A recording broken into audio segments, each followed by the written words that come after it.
ماران د زلفو د صدا سی پر رخسار ودوی لکه پالنګ کې چې څوک ستړی مزدور کار ودوی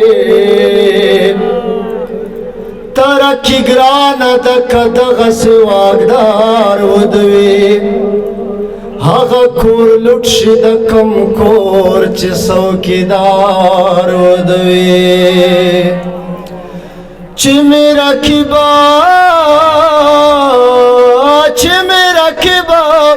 کله په غېږه کې د یار ودوي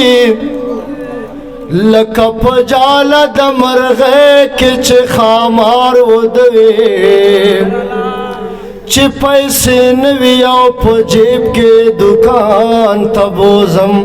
بچی ته داسې کیسې وکړم چې په لار ودوي تمام شپه وشوي د ښار خلک خوبونه نه کړي خو چې پښتون څوک قتلوي نو تمام ښار ودوي د ونې لاندې یو ملنګ په داسې حال کې پروت دی لکه سړی چې د دلبر په انتظار ودوي ته چې ناروغه شې نو څومره صحافیان را درومي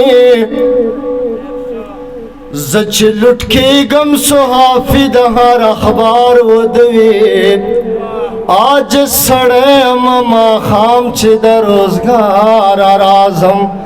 زما بچی د مور په غېږه کې بیمار ودوي هر یو سړی کار په مخه کړی دی هر یو سړی کار په مخه کړی دی مینه د روزګار په مخه کړی دی مینه د روزګار په مخه کړی دی هر یو سړی کار په مخه کړی دی هر یو سړی کار په مخه کړی دی خلکو د کمسو تارونه واچول خلکو د کمسو تارونه واچول خلکو د کمسو تارونه واچول خلکو د کمسو تارونه واچول دې لیونی تار په مخه کړی دی دې لیونی تار په مخه کړی دی مینه د روزګار په مخه کړی دی هر یو سړی کار په مخه کړی دی خد خدای ګوتوي ما خدا ویل خد خدای ګوتوي ما خدا ویل خد خدای ګوتوي ما خدا ویل خد خدای ګوتوي ما خدا ویل ما جوړې چنار په مخه کړی دی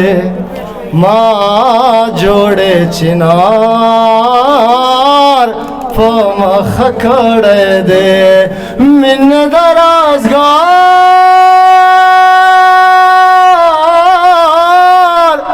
په مخه کړی دی هر یو سړی کار په مخه کړی دی ډېره مننه